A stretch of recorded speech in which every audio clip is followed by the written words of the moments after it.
49 fertility centre మీకు అందిస్తుంది కేవలం 899 రూపాయలకి fertility assessment package. Welcome to Telugu popular TV. 2024 Andhra Pradesh assembly ఎన్నికల్లో చంద్రబాబు నాయుడు గారు ప్రధానంగా ఎన్నికల్లో ప్రస్తావించింది జగన్మోహన్ రెడ్డి గారి అవినీతి పాలన, అదేవిధంగా రాష్ట్రం పూర్తిగా అధోగతి పాలైంది అనేది ఆయన పదే పదే ఎన్నికల సమయంలో కూడా ప్రస్తావించారు. అయితే మరి 22 నెలలు గడిచింది ఏపీలో ఎన్డీఏ కూటమి అధికారంలోకి వచ్చి. 22 నెలల్లో ఏదైనా ఏపీ అభివృద్ధి సాధించిందా? వాళ్ళు చెప్పినవి ఎంతవరకు సాధ్యమయ్యాయి? ప్రాక్టికల్గా ఉన్న రియాలిటీ ఏమిటి? లేటెస్ట్గా ఢిల్లీలో జరిగిన సిఐఐ సదస్సులో సీఎం చంద్రబాబు గారు చెప్తూ 2047 నాటికి 2 ట్రిలియన్ ఎకానమీ సృష్టిస్తాం ఏపీలో అంటున్నారు. అది సాధ్యమా? ఈ అంశాల గురించి మనతోటి మాట్లాడడానికి ఏపీ కమ్మ కార్పొరేషన్ డైరెక్టర్ అడిసిమల్లి శ్రీనివాస్ గారు ఉన్నారు. నమస్కారం శ్రీనివాస్ గారు. నమస్కారం. శ్రీనివాస్ గారు, ఇప్పుడు చంద్రబాబు గారు చెప్తుంది 2 ట్రిలియన్ ఎకానమీ. నిజంగా చాలా పెద్ద నెంబర్. అది సాధ్యపడుతుందంటారా ఏపీలో ప్రస్తుతం ఉన్న వనరుల ప్రకారం? అంటే ఏదైనా చేయాలన్న సంకల్పం ఉండాలండి. అది సత్సంకల్పం అయితే మీకు విధి కూడా సహకరిస్తుంది. అంటే ఇక్కడ విధి సహకరిస్తుందని దేవుడు కొబ్బరికాయ కొట్టి కూర్చుంటే కుదరదు. ఇక్కడ నిరంతరం కృషి చేయాలి. పెట్టుబడులు ఆకర్షించడానికి గతంలో ఈజ్ ఆఫ్ డూయింగ్ అని చంద్రబాబు నాయుడు గారు పరిచయం చేశారు. ఆ వర్డ్ మనకు పరిచయం చేసింది ఈజ్ ఆఫ్ డూయింగ్ అనేటువంటిది 20 ఏళ్ల క్రితం 25 ఏళ్ల క్రితం చంద్రబాబు నాయుడు గారే పరిచయం చేశారు. అందరూ వాడుతున్నారు. అది దాని ఫలితం ఇవాళ సైబరాబాద్. అంటే ఆయన ఒక్కడే మొత్తం కట్టకపోవచ్చు, ఆ ఎకో సిస్టమ్ ఏర్పాటు చేయాలి. దానివల్ల ఏమవుద్దంటే పెట్టుబడులు ఆకర్షించడానికి కానీ హైదరాబాద్ లాంటి నగరం దక్కన పీఠభూమి అత్యంత భద్రత కలిగిన ప్రదేశం. ఇది శాంతి భద్రతలు కూడా చాలా కంట్రోల్లో ఉన్నాయి అప్పటి నుంచి. బిఫోర్ టీడీపీ కొంచెం అలర్లు అయి ఉండి తర్వాత 90 తర్వాత కంట్రోల్ అయిపోయినాయి. లాండ్ ఆర్డర్ ప్రాబ్లం మొత్తం కంట్రోల్ అయిందండి. కాబట్టి ఈ దేశంలో ప్రధాన నగరాల కంటే కూడా హైదరాబాద్ అనేటువంటిది అత్యంత భద్రత ఉండే, పెట్టుబడుల్ని ఆకర్షించి ఒక విశ్వనగరం అని కేసీఆర్ గారు ఏమవుతాను అన్నాడుగా నిజంగానే విశ్వనగరం అయింది. దానికి ఆద్యుడు, దానికి ప్రారంభించినాడు చంద్రబాబు నాయుడు గారు. జనార్దన్ రెడ్డి అది ఇదని చెప్పి విక్రిస్తారు కానీ వాళ్ళు జనార్దన్ రెడ్డి గారు కూడా మైత్రివనంలో స్టార్ట్ చేసాడు. అది ఈ సైబర్ టవర్స్నే పునాది సెంటర్. ఆ సబ్జెక్ట్ ఇంతలండి మీరు చెప్పిన దానికి చెప్పాలంటే సంకల్పంతో పాటు ఆయన కృషి కూడా ఉంటుంది. ఎందుకంటే ఆయన తపన ఏంటంటే ఈ తెలుగు రాష్ట్రాలు అప్పట్లో ఆంధ్రప్రదేశ్ కానీ ఇప్పుడు విభజిత రాష్ట్రం 2 తెలుగు రాష్ట్రాలు కూడా అభివృద్ధి పదంలో ముందుకెళ్ళాలి, తెలుగువాడు ఎక్కడన్నా నెంబర్ 1గా ఉండాలని కోరుకుంటాడు ఆయన. అది తప్పే ఉంది ఆ కోరికలోని. దాని సాధ్యాసాధ్యాలు ఎటువంటిదో ఆ సాధ్యం అయ్యే వరకు అసాధ్య సాధకుడిగా ఆయన తన ప్రయత్నం చేస్తాడు. ఆయన నిజంగానే ఆయన అసాధ్య సాధకుడిని ఎందుకంటానంటే, నేను ఈ ప్రపంచంలో గూగుల్కి అమెరికాలో తప్ప ఇంకో వేరే చోట లేదు. అది ఆంధ్రప్రదేశ్ వైజాగ్లో సాధ్యమైంది. ఇలాగే కొన్ని కియా మోటార్స్ కూడా మన ఇండియాలోకి వచ్చిందంటే ఇలాంటి కొన్ని ప్రయత్నాలు ప్రూవెన్ ఫ్యాక్ట్ చంద్రబాబు నాయుడు గారు. కాబట్టి మనం నమ్మొచ్చు, విశ్వసించవచ్చు ఆయన్ని. ఆ విషయంలో పెట్టుబడులు సాధించడంలోనూ అభివృద్ధి చేయడంలోనూ ఇన్నోవేటివ్గా ఆలోచించడంలోనూ అందుకని ఆయన దార్శనికుడు అన్నారు. దాన్ని ఎప్పటికప్పుడు ప్రూవ్ చేసుకుంటూ వచ్చాడు ఆయన. ఆ విషయంలో ఆయన కొట్టినవాడు లేనే లేడు ఈ దేశంలో. మనకు ఒక్కొక్కసారి అతిశయోక్తి అనిపిస్తూ ఉంటుంది ఆయన మాటలు వింటుంటే. ఇది జరుగుద్దా అనుకుంటుంది. అప్పుడు విజన్ 2020 అంటే కూడా చాలామంది విక్రించారు, ఎగతాళి చేశారు. ఒక మార్పు కానీ, ఒక సంస్కరణ కానీ, ఒక మంచి ఆలోచన కానీ మొదట విమర్శిస్తారండి, తర్వాత మొదట వ్యతిరేకిస్తారు, తర్వాత విమర్శిస్తారు, చివరికి అనుసరిస్తారు. ఇది నా మాట కాదు. ఇది యండమూరి వీరేంద్రనాథ్ గారు, ఆయన అనేక నవలు రాసిన చాలా కాల్పనిక సాహిత్యంలో ఆయన నెంబర్ 1 రైటర్. విజయానికి 5 మెట్లలో ఆయన అంటే వ్యక్తిత్వ వికాసాన్ని అటువంటి ఆయన ఒక నవల్లో రాశాడు. ఇది అది అక్షర సత్యం మీకు. ఎందుకంటే ఇప్పుడు దురంధరన్ సినిమా వచ్చి దేశవ్యాప్తంగా కలెక్షన్లు కొల్లగొడతా ఒక టాక్ ఆఫ్ ది కంట్రీ అయింది. అటువంటిది ఆయన ఎప్పుడో రాశాడు ఆయన, హిరోషిమా అని. కాబట్టి ఒక్కొక్కసారి మనం ఇది విచిత్రం అనిపిస్తూ ఉంటుంది. అంటే truth is stranger then fiction. మనం కల్పన విచిత్రంగా అనిపిస్తుంది మన కల్పన, కానీ దాన్ని మించిన విచిత్రంగాను ఉంటుంది వాస్తవం. చంద్రబాబు నాయుడు గారు చెప్పినప్పుడు మనం వినాలి. ఎందుకంటే ఆయన ఎందుకు చెప్తున్నాడో ఒక్క క్షణం ఆలోచించాలి విక్రించే ముందు. ఉమ్, ఇప్పుడు చాలామంది ఈ పెట్టుబడులు 20 లక్షల ఉద్యోగాలు ఎక్కడ వస్తాయని లోకేష్ గారు చెప్పింది వీళ్ళందరూ చాలా నాతో సహా ఇది ఏమోలే చెప్తున్నారులే ఎలక్షన్ అనుకున్నాను. నిజంగా చెప్తున్నాను. ఉమ్, అంటే ఇప్పుడున్న పరిస్థితుల్లో జగన్మోహన్ రెడ్డి గారు లాంటి ఒక వ్యక్తి ప్రత్యర్థిగా ఉన్నప్పుడు ఆ రాష్ట్రంలో మిగతా ఏ రాష్ట్రాలకు లేని దౌర్భాగ్యం ఆంధ్రప్రదేశ్కి ఉంది. ఎందుకంటే ఒక ఇన్సెక్యూరిటీ అక్కడున్న ప్రజలకి, నాయకులకి, అక్కడికి వెళ్ళి పెట్టుబడులు పెట్టాలనుకున్న వాళ్ళకి వీళ్ళందరికీ కూడా ఒక ఇన్సెక్యూరిటీ లోపల అంతర్గతంగా హంటెడ్ హౌస్లో ఉన్నట్టు ఉంటుంది వాళ్ళందరికీ. ఉమ్. దాన్ని తొలగించే ప్రయత్నాల్లో వాళ్ళు ప్రజలందరి సహకారంతో అతను పంపించారు బయటికి. అంటే కొన్ని అడ్డంకులు ఎదురవుతూ ఉంటాయి కదా జనరల్‌గా. ఎందుకంటే ప్రతిపక్ష పార్టీ ప్రతిపక్షంలో వాళ్ళు ఉన్నారు. ఇప్పుడు టీడీపీ అమరావతి అంటే వాళ్ళు మావిగన్ అంటున్నారు. అభివృద్ధి విషయాల్లో వీళ్ళు కొన్ని చెప్తుంటే వాళ్ళు దాన్ని వ్యతిరేకిస్తున్న పరిస్థితి. మరో ఒక అనుమానం కూడా ఉంది. రేపు జగన్మోహన్ రెడ్డి మళ్ళీ అధికారంలోకి వస్తే అమరావతి ఏమవుతుంది?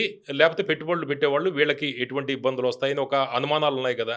వాటిల్ని ఎట్లా అదే. వాటిలోంచి ఎట్లా బయటపడేది? అదే పెద్ద టాస్క్ అండి వీళ్ళకి. హ్మ్. యాక్చువల్గా ఇప్పుడు రాష్ట్రంలో ప్రజలైతే ఇక ఎక్కడికే పోలేరు కాబట్టి వాళ్ళు అవును. వీళ్ళు చెప్పింది వింటారు. కానీ మరి పెట్టుబడులు పెట్టే వాళ్ళకి ఒక భయం ఉంటుంది కదా. అవును. ఎందుకంటే వాళ్ళు ఒక అనుభవం చూశారు.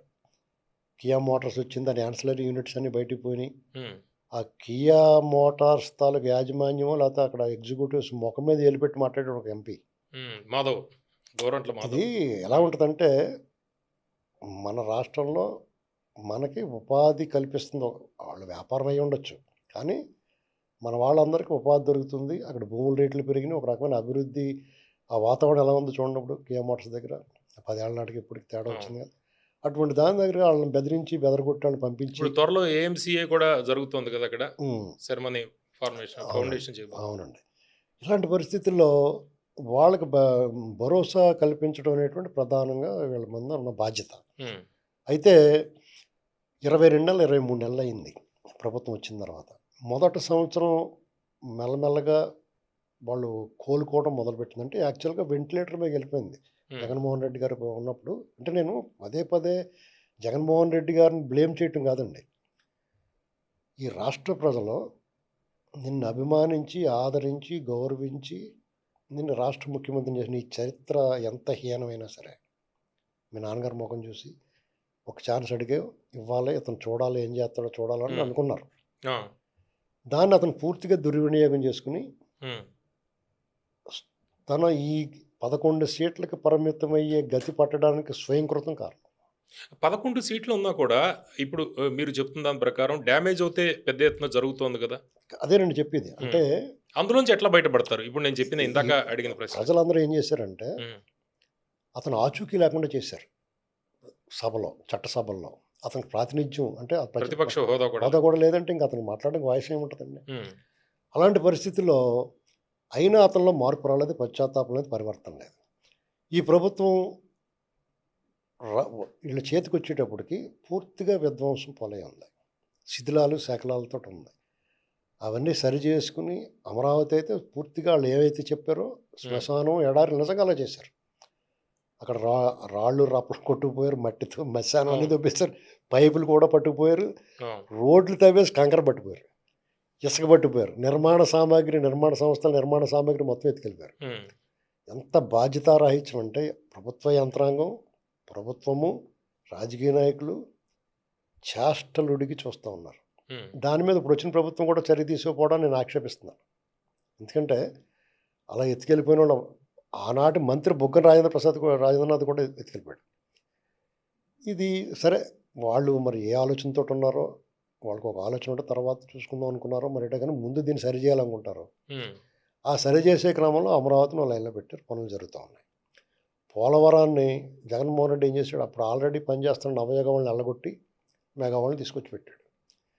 వీళ్ళు కూడా అదే పని చేయొచ్చు, కానీ పని అవ్వాలి కాబట్టి వీళ్ళని భరిస్తున్నారని చెప్పి నేను అనుకుంటున్నాను. ఇప్పుడు మళ్ళీ వీళ్ళని వెళ్ళగొట్టి ఇంకోళ్ళని తీసుకొచ్చారనుకోండి, ఎక్కడేసిన గొంగళ అక్కడే ఉంటుంది. జగన్మోహన్ రెడ్డి చేసిన తప్పు అది, ఆ తప్పు వీళ్ళు చేయలేదు. మంచో చెడో, లాభమో నష్టమో నువ్వే కంటిన్యూ చేయవే బాబు, కానీ మా టైంకి అందించని చెప్పి అడిగారు వీళ్ళు. ఇలాగా కొంత వీళ్ళు సానుకూలంగా ఫ్లెక్సిబుల్గా చేసుకుంటా ఆనాటి దొంగలను కూడా చూసి చూడనట్టు వదిలేస్తున్నారు అనేటువంటి టాక్ ఉంది. అయితే అది నిజం కాదండి. చర్యలు తీసుకోబోతున్నారా? ఖచ్చితంగా ఇప్పుడు ఎవరి ఎటువంటి చర్యలు ఉండబోతున్నాయి? అసలు ఎవరిని విడిచిపెట్టరు. ఎవరిని విడిచిపెట్టారండి? ఉమ్, వందల రోజులు జైల్లో మగ్గొచ్చారు కదండి వాళ్ళు బెయిల్ కూడా రద్దయిపోతున్నాయి కదా! అయితే ఒకటి, చట్టాన్ని తన పని తాను చేసుకోమని అప్పచెప్పాడు చంద్రబాబు గారు. చట్టం అప్పుడప్పుడు జగన్ పని కూడా చేసి పెడుతుంది. ఉమ్, అయితే ఆ చట్టం జగన్ పని చేసి దాన్ని కూడా టైట్ చేస్తారండి కొంచెం లూజ్ ఉన్న చోట. ఉమ్, జగన్మోహన్ రెడ్డి గారు ఏం చేశారంటే, ఆయన తెలివైన పని ఏంటంటే, క్రిమినల్ ఆలోచనలు అలాగుంటాయి. అన్ని వ్యవస్థల్లోనూ 4 మనుషులను పెట్టుకున్నాడు. ప్రభుత్వ యంత్రాంగంలోనూ ఆఖరి రాజకీయాలు కూడా కలుషితం. మంచినీటి బావిలో విషం కలిపేసాడు అతను. ఉమ్, దాన్ని తప్పించుకుని వీళ్ళు బతకాల. ఆ పని మీద ఉండడం వల్ల మనకు ఎలా కనిపిస్తుందంటే బయట నుంచి వీళ్ళు ఏం చేయట్లేదు, నిర్వికారంగా ఉన్నారు, వాళ్ళు వదిలేస్తున్నారండి. అలా కారణం అనుకోవడం కారణం పెట్టి రోజులట్లు నోటుకొచ్చిన మాట్లాడుతున్నారు. ఉమ్, 100 కోట్లు అవినీతి చేసి నేను నిజంగా నేను చేసి ఉంటే నన్ను అరెస్ట్ చేయరా అంటుంది. అది ఆ సవాలు, దాని వెనకున్న అర్థం తెలుసుకోవాలి మనం. వాళ్ళు ఏంటంటే పేరు నాని అయినా, అమ్మటి రాంబాబు అయినా, లేకపోతే రోజా అయినా, లేదా ఇంకొకళ్ళు ఇలా పేటరేకి మాట్లాడే కాకాని గోవర్ధన్ రెడ్డి అయినా, పేటరేకి మాట్లాడే వాళ్ళందరూ ఇవాళ రేపు లోపలికి వెళ్ళి మళ్ళీ బయటికి రారండి. అంటే ప్రస్తుతం తుఫాను ముందు ప్రశాంతత అంటారా? వీళ్ళు అంటే ఒక లోపల తుఫాన్ లాంటిది ఏదో జరగబోతుందా అది ఇప్పుడు? వీళ్ళందరూ లోపల పోతారు. ఉమ్, అప్పటికి వాళ్ళకి ఒక మోటివ్ కావాలి, ఒక వాదన కావాలి. మేము అలాగే అరిసాం కాబట్టి మమ్మల్ని లోపలేసారని చెప్తారన్నమాట. ఓకే. దానికోసం ఈ అరుపులన్నీ. పైగా రెడీ చేసుకుంటున్నారు ఒక వాదన. ఒక రకమైన భయం, ఆందోళన కలిగినప్పుడు కూడా మనం కూడా వెరికేకలు వేస్తాం కదా. సడన్గా మన ముందు ఒక దయ్యం దిగింది అనుకోండి, ఏం చేస్తాం?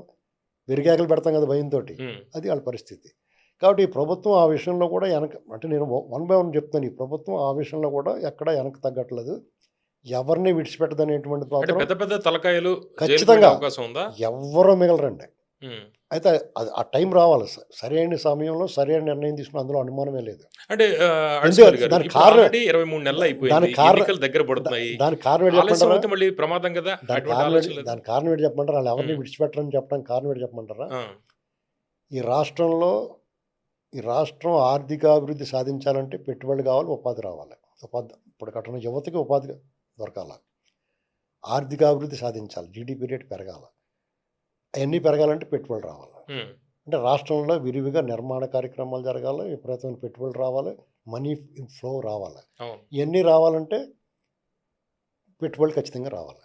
పెట్టుబడులు ఖచ్చితంగా రావాలంటే ఈ భయం పోవాలి. ఈ భయం పోవాలంటే వాళ్ళందరూ లోపలేయాలి.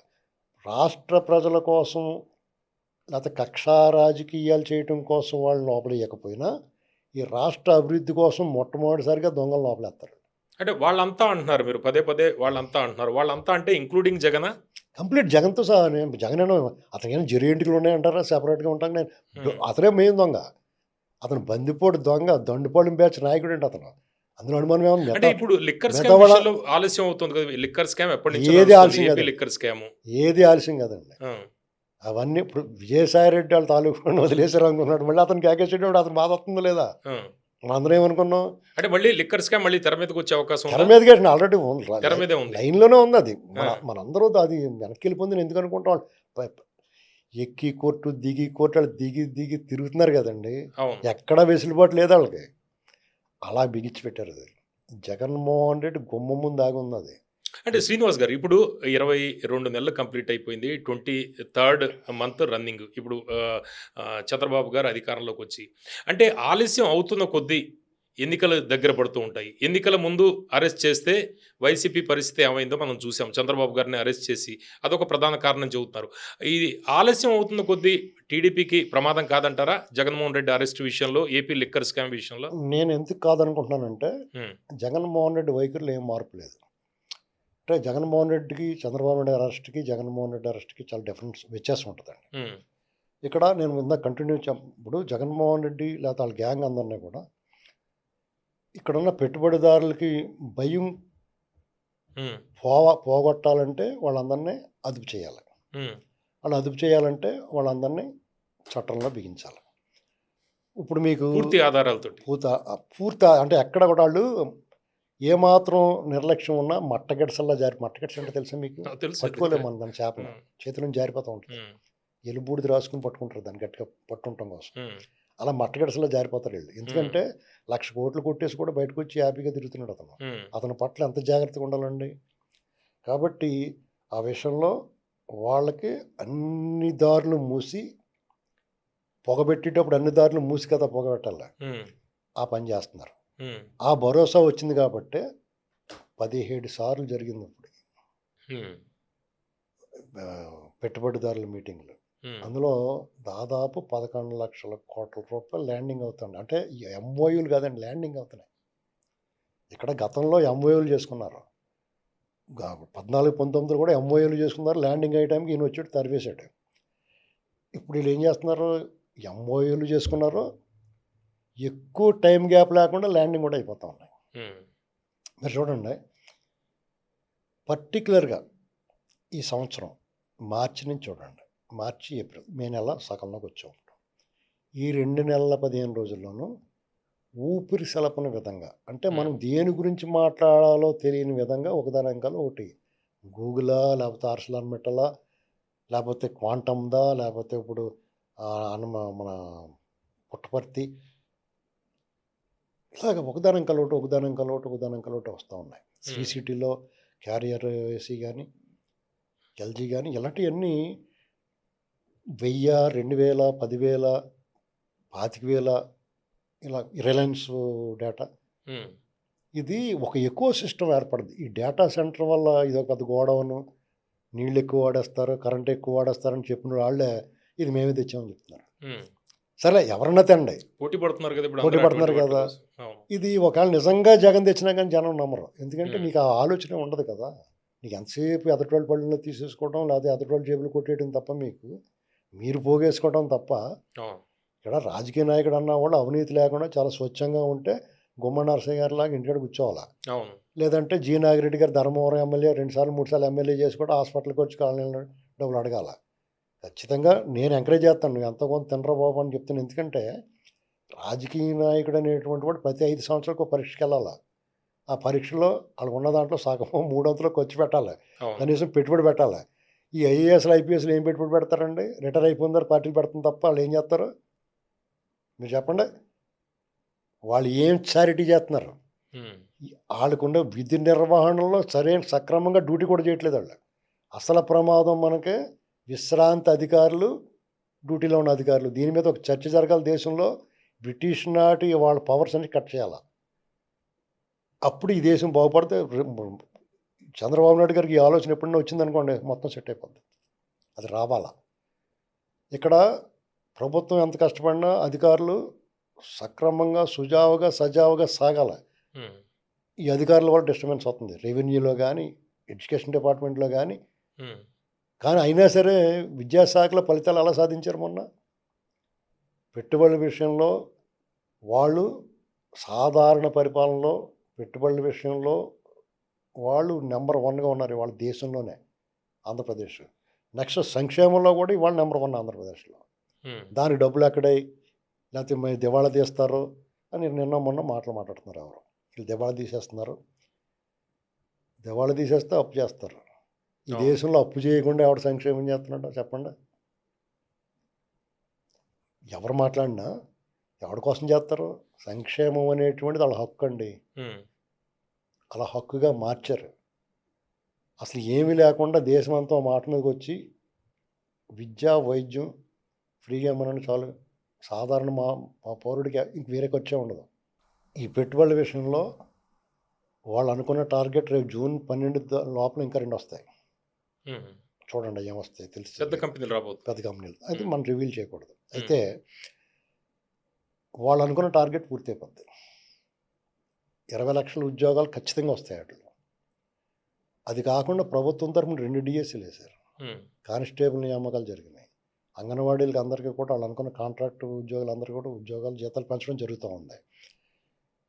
ఉద్యోగులకి పెండింగ్ ఉన్న బకాయిలు కూడా ఇచ్చారు. జగన్మోహన్ రెడ్డి పెట్టేసినయి మొత్తం బకాయిలు మొత్తం తీర్చకపోయినా వాళ్ళు సంతృప్తి చెందే విధంగా బకాయిలు తీర్చారు. అంటే హ్మ్. ఆర్థిక పరిస్థితి ఇలా అధ్వానంగా ఉన్నా, ఇబ్బందికరంగా ఉన్నా, జీతాలు ఇవ్వటం కటకటలాడుతున్నా ఎవరిని ఇబ్బంది పెట్టలేదు. కానీ గీతాలు వస్తున్నాయి. పెన్షన్‌లాగా ఇస్తున్నారు. సంక్షేమాలు ఏమి ఆగట్లేదు. ఇది ఒక టాస్క్. ఓకే. ఆ టాస్క్‌ని మీరు చేసి దాన్ని అధిగమించాలంటే పని చేయాలి. ప్యాలెస్‌లు తొంగుంటే దుప్పటి కప్పుకొని షోలాపూర్ దుప్పటి దళసరి 2 దుప్పట్లు తెచ్చుకొని కప్పుకొని పడుకుంటే అవ్వదండి.